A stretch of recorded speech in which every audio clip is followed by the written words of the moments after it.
Boy, look at that. There's not a cloud in the sky. That is a beautiful day. It's going to be a beautiful night at the ballpark at Newman Outdoor Field. First of its kind tonight.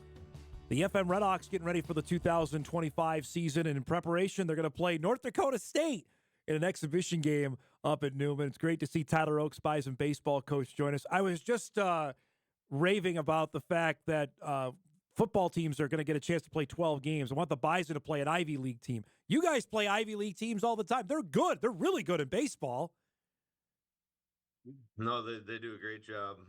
Especially, I don't know if we played anyone in a while, but usually that's when we meet in Florida at Right. some of the neutral sites and get down there and play against some other schools that can't play on their home field too. So they usually do a really good job, and obviously their tournament's kind of unique too, with kind Correct. of the divisions and best of three series instead of a tournament format. But yeah, they always do a great job. You like that?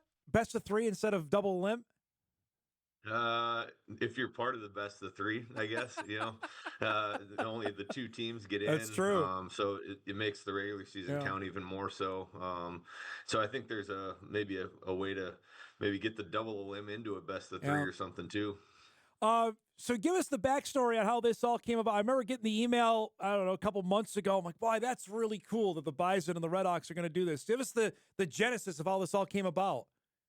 I think just the collaboration between the two organizations, and finding a way to continue that relationship that we have of sharing a field. And obviously we have a little bit of an overlap with them just beginning their season, us ending our season, and then kind of the same thing in the fall. They're ending their season while we're starting our fall portion. And obviously us being on the road a ton and having some limited midweek options, of finding ways to play at home and not travel. And so myself and Carl, the Redhawks GM, had kind of been talking, and he mentioned a practice against us.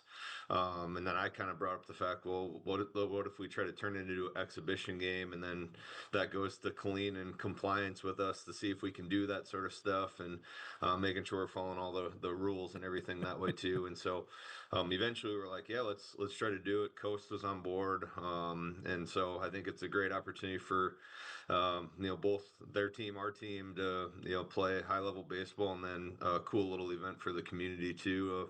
I think Fargo Moorhead's a great baseball Absolutely. community, and can come out and see both teams play locally in kind of a unique setting. We're using wood bats, and so like just some Nice. different things that way. But I think it should be a really cool night, cool experience for everyone involved. And you're right in the grind here. You got 2 weeks left in the regular season. Is this coming at a good time, or how do you get the knowing full well your full attention has to be on Friday to Sunday this week? Yeah, I think there'll be some caveats to this game too. We've already talked about kind of free substitutions and doing some of that stuff too on both sides, or even if we need to roll an inning or two, if pitch counts get high because some of their guys aren't built up. Obviously, us preparing for the weekend and just protecting ourselves that way too. And so typically we'd be playing a midweek game anyways. Right. So it's kind of par for the course for us, and awesome to not be on a bus and going to Creighton or Minnesota, which is 4, 5, 6 hours away, and be able to stay at home and play this type of game. Well, I got to imagine your team has probably been knocking on your door like, "Hey, I want to play tonight. I want to get in." How do you navigate that for tonight? And we'll get everyone in there for sure. We're already Nice. kind of beat up as it is on the position player side, with some injuries that we've been battling and guys in and out. So there'll be a bunch of different guys that get in the game, and we'll probably throw 8, 9, 10 different pitchers out there too, that need to get some work in, or get some more experience to keep going for the stretch run ahead of us. Can this be a confidence builder, Tyler? Or am I making too much of it? If a guy strikes out a pro or gets a hit off one, can that do something the rest of the way for a guy's confidence?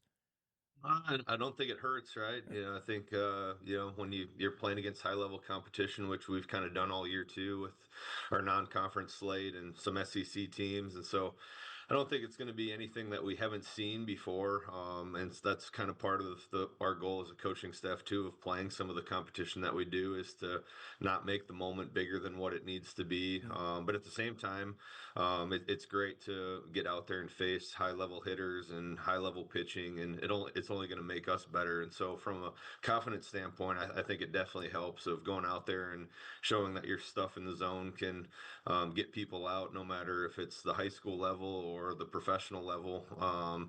Going out and doing the things that it takes to win baseball games. It doesn't change from level to level. It's just the talent level is a little bit better, but you still got to do the things that makes helps you win games and do those sort of things too. Who's signing up to face Brookshaw tonight? Who's got that?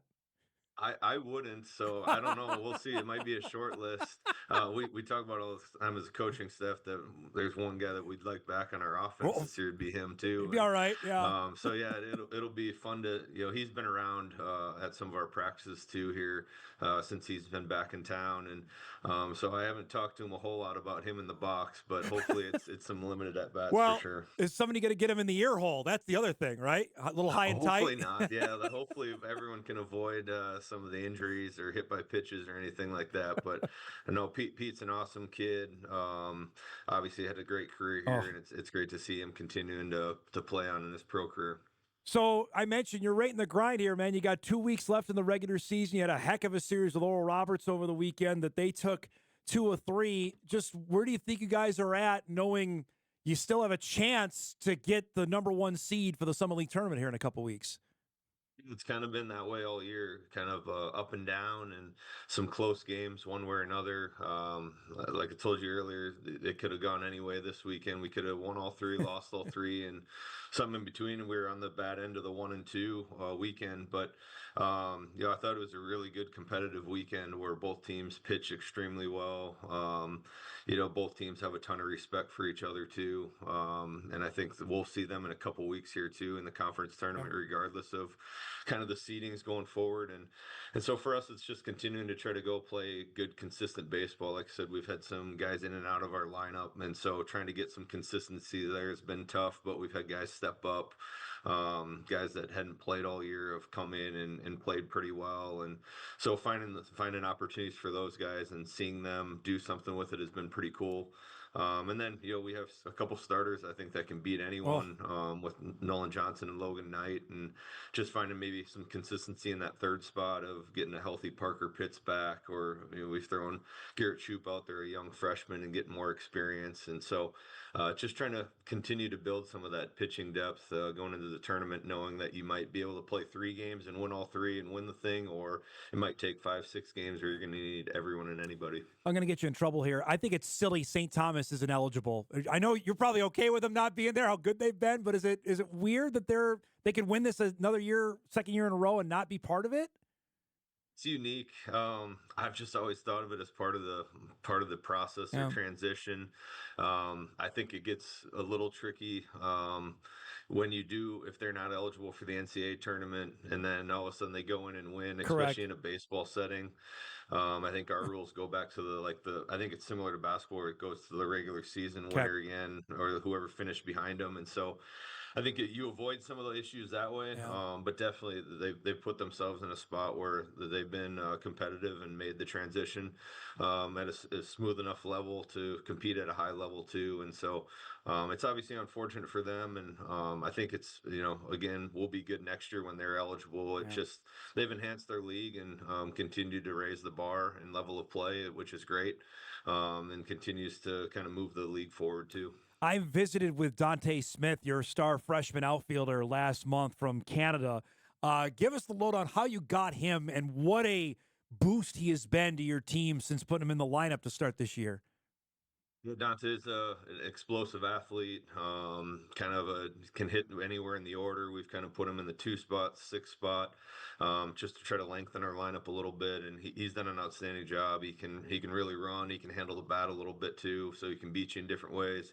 He's got some power as well, and then is extremely athletic in the outfield. Has a good arm.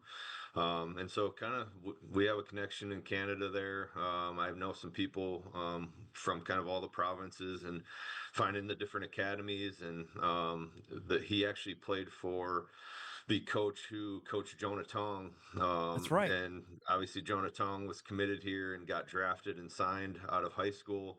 And so I was always on him that he owes me a player down the road for him not Good. getting to campus. And so early on in the recruiting process, when we could contact players, he's reached out. It's like, hey, Dante Smith is a guy that you're going to want to keep an eye on. He's a little bit raw right now, but not many people are on him. And so kind of developed a relationship there. Got a chance to see him play a couple times and get him on campus for a visit. And we're fortunate that we're able to get him here. And he's had an outstanding freshman year. And he's dealing with a little bit of an injury right now. So we're hoping this weekend we can get him back, since he missed last weekend with a shoulder issue. So hopefully that can clear some things up and add another piece to our lineup that we'll definitely need here during the stretch run. Nolan Johnson has become your ace, your number one guy on Friday, kid from Lakeville. How did that materialize like you thought his timetable, or has he shot up this year and exceeded your expectations? I think he's done kind of the progression of a typical Midwest pitcher. He came in as a walk-on. He developed. He redshirted a year and continued to use that year to grow. He can pitch. Like, he has pitch ability. He can mix and match pitches.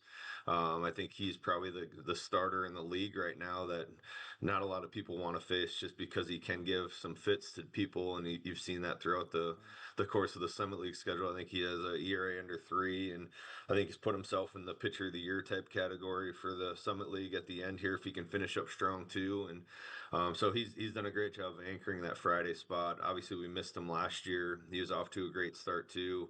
We lost him kind of that first weekend of conference play and never really got him back. Yeah. He worked really hard this summer. We were limited with him in the fall to make sure that he could make it through this season, and he's done nothing but great things for us, and it's great to see him having so much success. Last thing before I let you go, for a while, it may still be this way, you had the toughest schedule in the country. Of all 300 some odd baseball teams, you guys were number one. Was it too hard this year, or do you feel like you got what you needed out of it? Yeah, I think it's still number one, which is crazy to think about. And maybe I'm crazy myself, but at the same time, I think you can never take away the experiences, good, bad, or indifferent, that our guys went through, both on the field and learning about who we are as a team, who you are as a player, and continuing to grow. I think it continues to put NDSU baseball on the map a little bit, and let people know that we do have a baseball team, and we do have talented guys that can play all over the country with different people. You get in front of pro scouts from different areas of the country too, which has helped us get guys drafted in the past couple years as well. And so it's definitely a challenge. It's definitely a grind. But we're also thankful for our administration for allowing us to travel the way we do. Absolutely. And flying to different places, non-conference, and staying somewhere for 9-10 days and coming back, and our academic staff and all of those things too. So it's definitely, we put a lot on our student athletes' plates, but I don't think they'd want it any other way too. And we've talked about it before. You tell your 12-year-old self you're going to play at LSU right? And Alabama, and you're tickled pink, right? And so I think it's something that we'll continue to do going forward. It probably won't be number one next year, but it'll be another challenging one with some of the teams that we have scheduled already. But I just think that's the only way to help us grow as a program and be ready for conference play. And when we get to an NCAA tournament, we've been in all those venues. We aren't going to be intimidated. We face the high-level offenses and pitching staffs, and I just think there's nothing but good things that can come from that. This was great, bud. I really appreciate it. When you see Coast tonight, remind him the Mets are in first over his Phillies. Okay, will you do that for me? I will. I'm sure he won't be happy. I'll make sure that you told me to tell him that. He'll know where the message came from. Come from me, so he'll know exactly where the message came from. Good luck tonight, bud. The rest of the way, we'll talk soon, okay? I appreciate it. Thanks. Tyler Oaks, NDSU baseball coach, joining us. The Bison and the Redhawks, 6 o'clock tonight at Newman Outdoor Field. That's a neat deal, and we'll see how that goes up at Newman. Going to be a great night for baseball. We'll take our final break. We come back. We'll wrap things up, get you ready for a busy Sports Wednesday. Hot Mike wraps after this on WDAY Extra, KSFL, KMBN, and Inforum.com.